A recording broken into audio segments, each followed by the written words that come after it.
We live in a world where everything seems to be about the future, AI, technology and the latest trends. But what if I tell you that understanding our past heroes could be just as important for the future? These are the people who fought for the freedom we often take for granted. So, before we rush ahead into what's next, let's take a moment to look back at who made it all possible.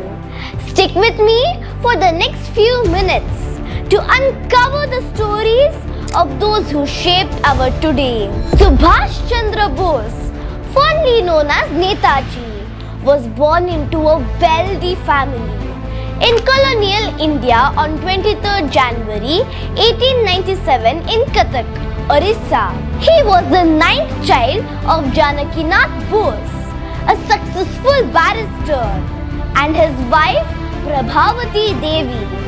Subhash had everything a child could want. But while others were dreaming of comfort, he was dreaming of something bigger, justice for his people.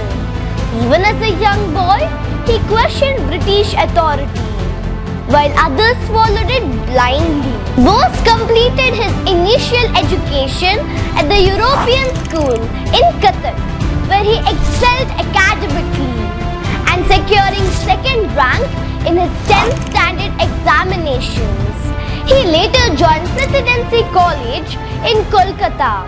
In 1916, he was expelled for opposing British oppression and engaging in nationalist activities. This incident marked the beginning of his journey as a revolutionary. Around this time, British rule had devastated India. Poverty, famine and diseases like cholera, smallpox and malaria spread over the land. Thousands of people were dying every day.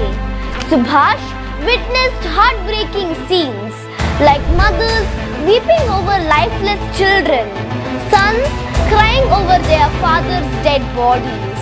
Flies swarmed the streets. One moment stayed in Subhash's heart forever. He saw a mother holding her dying child, tears rolling down her cheeks. Another little child held on to her sari, crying loudly, scared and confused. This sight broke Subhash's heart. He couldn't just watch and do nothing. From that day, he courageously began collecting abandoned dead bodies and performing its last rites. It was during this time he vowed to rebuild India and transform it into a dream nation. This phase laid the foundation for his dual commitment to spiritual servitude and social reform. Bose's leadership abilities became evident during his college years. As the head of the student council, he stood up against the discrimination and abuse faced by Indian students at the hands of an English professor. He would often hit Indian students for no reason at all. When Subhash learned about this, he immediately brought the issue to the principal. But instead of taking action, the principal dismissed it, saying such behavior was common. Subhash could not accept this. Determined to seek justice, he led a strike with the support of his fellow students. The strike gained attention, even making it to the newspapers. Under pressure, the professor was forced to apologize. But sadly, the apology didn't change the professor's behavior. He continued to abuse the students. This time, the students, fed up with the mistreatment, stood up for themselves and hit the professor back. Subhash, being a responsible leader, took full responsibility for this incident. As a result, he was rusticated from college. A committee was formed to review the matter. Subhash was given a chance to apologize. However, he stood firm and refused, saying, "Tolerating injustice is worse than wrongdoing itself." Subhash's refusal to back down led to his expulsion from the college. But it also demonstrated his unwavering commitment to justice and fairness. After this incident, at his father's insistence, Bose prepared for the Indian Civil Services (ICS), a prestigious position under British rule. He travelled to London and completed the 4-year course in just 7 months, securing 4th rank. However, his consciousness could not accept serving the British Empire. In 1921, Bose resigned from the ICS, a decision that shocked both the British and his family. This bold decision inspired countless Indians yearning for freedom. His courageous act symbolized a break from the chains of servitude, and it left people astonished. Curiosity and admiration began to spread like wildfire. People were eager to meet the man who had willingly forsaken a life of luxury, security, and prestige for the uncertain and arduous path of serving the nation. They wanted to understand what drove this young man to exchange a royal life for a bed of thorns.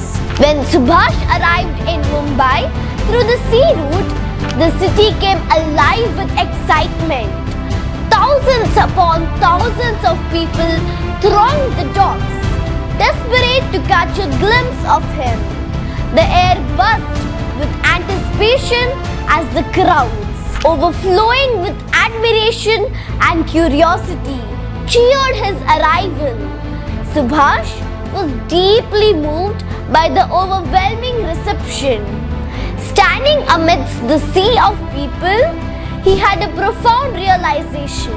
If rejecting the ICS, a single act of defense could ignite such a wave of hope and unity among the masses, then with more effort and dedication, he could rally the entire nation to fight for its freedom. This moment was a turning point for Subhash. He understood that the actions of one determined individual could spark a revolution. It was the mark of his great foresight and leadership to recognize that the future of India's independence lay in his ability to inspire and mobilize people through courage, vision, and relentless effort. By 1928, Subhash Chandra Bose had firmly risen as a prominent leader within the Indian National Congress, a movement that had transformed into a powerful force against British rule. Bose had immense respect for Mahatma Gandhi, often referring to him as his mentor or guide. Despite their mutual admiration, their ideologies were vastly different, particularly on the question of India's path to freedom. At this time, Lord Irwin, the Viceroy of India, proposed the idea of granting India dominion status, a semi-independent arrangement where India would govern itself internally but remain under British sovereignty. This proposal was presented to Gandhi, who saw it as a step forward in India's struggle for freedom. During the Congress session in Kolkata, Gandhi announced his support for dominion status, arguing that it would grant India significant autonomy and the ability to elect its own government while maintaining ties with British. However, this idea was entirely unacceptable to Subhash Chandra Bose. He firmly believed that dominion status was a compromised freedom, a mere illusion of independence. Bose argued that while Indians would seemingly govern themselves, critical powers such as defense, foreign relations, and communications would still be controlled by the British. He warned that under Dominion status, India would remain shackled to British policies, unable to truly act as a sovereign nation. Bose passionately advocated for Purna Swaraj, complete independence. He emphasized that true freedom meant having the authority to make the independent decisions on all matters, including military power, foreign trade and legislative policies. Bose's vision was clear. India must have the power to govern itself fully, without any strings attached to the British Empire. His determination to achieve total independence made him a powerful voice within the Congress. While the debate over Dominion status raged on, Bose's influence grew significantly. By the following year, during the Lahore session of Congress, his relentless advocacy for Purna Swaraj inspired the party to adopt the resolution for complete independence. The Indian tricolor was unfurled, making a bold public declaration that India would settle for nothing less than full freedom. This clash of ideologies demonstrated Bose's uncompromising commitment to a sovereign India and cemented his role as a revolutionary leader, determined to shape the nation's future. In 1939, Subhash Chandra Bose's popularity within the Indian National Congress had reached new heights. By then, he had become a strong leader and his influence was growing rapidly. At this time, the world was plunged into World War II, and Bose, sensing an opportunity to strike at the weakening British Empire, urged Gandhi to consider India's involvement in the war. He believed that the British were vulnerable and India could take advantage of their distracted state to break free from colonial rule. But Gandhi disagreed, feeling that it was not the right moment for such a confrontation. He insisted on non-violence and caution. In light of this disagreement, Gandhi proposed a different course of action: the election for the presidency of the Indian National Congress. Gandhi supported Sitaramaiah, a leader from the south, whom he had considered more aligned with his own views. The whole nation, and especially Congress, was made aware that if Sitaramaiah won, it would be considered a personal victory for Gandhi. On the other hand, Subash Chandra Bose, despite his differences with Gandhi, decided to run for the post of president with full knowledge of the stakes. He sought Gandhi's blessings before stepping into the election ring, demonstrating his deep respect for the elder leader. When the results were announced, the outcome shocked everyone, especially Gandhi. In a surprising turn of events, Subhash Chandra Bose secured 1,580 seats, while Sitaramaiah received only 1,375. This result was a clear indication that Bose had widespread support among Congress members and the Indian public. It revealed just how much his popularity had grown. Bose had managed to connect with the masses in a way that Gandhi and other leaders had not fully anticipated.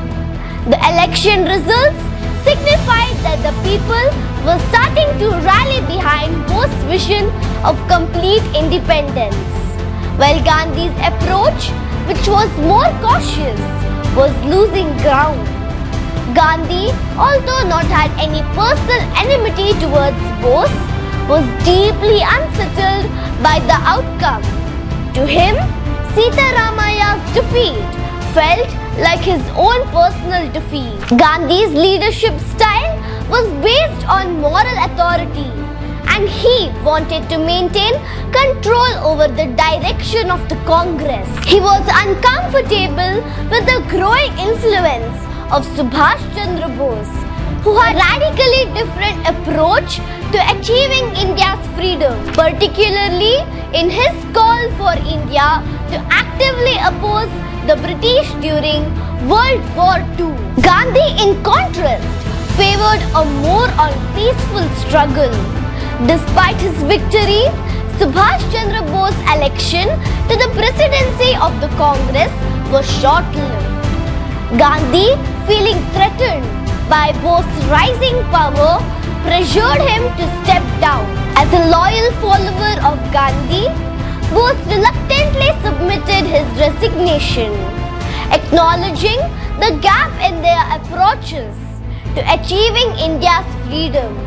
Although Bose disagreed with Gandhi's methods, he still respected the elder leader and believed they were ultimately working towards the same goal, India's independence. Bose's resignation marked the beginning of his growing isolation with Congress, as the party sided with Gandhi's more conservative approach. Despite being rejected by his own political family, Subhash Chandra Bose did not lose hope. His commitment to the cause of Indian independence remained unshaken. The British, sensing the threat Bose posed, repeatedly imprisoned him, subjected him to harsh treatment. Even after his release, his activities were closely monitored by the British authorities, and his house was put under surveillance by the CID. But Bose was undeterred. He saw the struggle as a long and difficult one. Even though he had been sidelined, he encouraged the Congress to continue the fight for independence in the way they had been doing. He knew that his path to freedom was different, but he remained steadfast in his belief that the time for India's total independence had come. His experiences and hardships only deepened his resolve, and he would soon take even bolder steps to lead India towards its final liberation. Subhash Chandra Bose, recognizing the limitations of non-violent protests in achieving India's freedom, took an unconventional and daring step. Understanding that India's struggle for independence needed broader support, he made the bold decision to seek international alliances during a critical global moment, World War II. At the time, the world was divided between two opposing blocs, the Axis powers, Germany, Italy and Japan, and the Allied powers, USA, UK, France, Soviet Union and others. Bose saw the global conflict as a strategic opportunity to break free from the British rule by leveraging the geopolitical advantages of aligning with the Axis powers. Determined to gain support for India's cause, Bose fled British surveillance and left India in 1941. He travelled across Europe, reaching Germany where he sought the help of Adolf Hitler. Despite their stark ideological differences, Bose's intelligence and strategic thinking won Hitler's attention. Bose argued that India could help weaken British colonialism, and this resonated with Hitler, who saw a potential ally in India's fight against British imperialism. Impressed by Bose's resolve and vision, Hitler provided him with support, including military aid and diplomatic backing. However, Bose's ultimate goal was to rally India's forces for the war, and he knew that Germany alone could not provide all the resources needed to mount a successful campaign. He then turned his attention to Japan, where he believed he could form a more direct military alliance. With the assistance of the Japanese, Bose was transported to Southeast Asia, where he found a fertile ground for mobilizing Indian prisoners of war and expatriates. In Japan, Bose was given further support, both politically and militarily. He worked tirelessly to galvanize Indian soldiers, forming the Indian National Army (INA) to fight alongside the Axis powers against British rule. The INA's rallying cry, "Chalo Delhi," became a symbol of unwavering determination and hope for millions of Indians. Bose's speeches over Azad Hind Radio, along with his impassionate calls to action, ignited a wave of patriotism across the country. His iconic slogan, "Give me blood and I shall give you freedom," that resonated deeply among Indians, both inside and outside the country. His leadership in forming the INA was a turning point in India's fight for independence. Many Indian soldiers who had been serving the British Army were inspired by Bose's call to arms. For years, these soldiers had fought under the British flag, but now they began to question their loyalty to a foreign empire. The INA's efforts to attack British forces, especially in the region of Burma, modern-day Myanmar, became a symbol of defense and direct challenge to British rule in India. By this time, Bose had transformed from a political figure to a symbol of resistance, embodying the struggle for complete independence. He had been making plans to meet with leaders in Japan, believing that Japan's victory could tip the balance in favor for Indian freedom. But with the war nearing its end and the shift in global alliances, Bose's journey would take an unexpected and tragic turn. On August 18, 1945, Bose set off from Japanese-occupied Manchuria with plans to continue his fight for India's independence. He was traveling aboard a Japanese aircraft, accompanied by a few close associates, including his trusted aide, Habib-ur-Rahman. The plane, however, was reported to have crashed shortly after takeoff near the Japanese-controlled island of Formosa, modern-day Taiwan.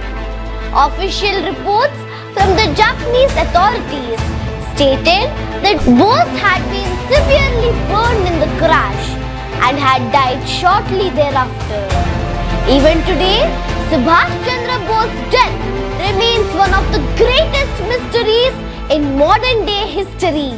Some researchers believe that Bose did indeed perish in the crash, while others argue that the official reports were part of a cover-up and that Bose may have survived and continued to work for India's freedom in secret. Subash Chandra Bose's life and death remains a testament to his vision of a free and independent India. His final years, marked by bold strategies and unrelenting pursuit of independence, were tragically cut short. But his influence on the Indian freedom struggle remains as powerful as ever. Whether Bose died in the crash or lived in exile, one thing remains certain: his ideology, his courage, and his determination continue to resonate in the hearts of millions of Indians who remember him not just as a leader but as a symbol of the enduring struggle for independence. Subash Chandra Bose's vision for India's independence was nothing short of revolutionary. His journey continues to inspire us. Let's keep his spirit alive. Share this story with others to honor his legacy. Crafting each video takes a lot of effort, but it's all worth it when I see your likes, shares, and that one thoughtful comment. I hope this video has been helpful to you, and your support truly means the world to me. Until my next video, stay curious and keep reading. Signing off, Page Smiley. See you next time.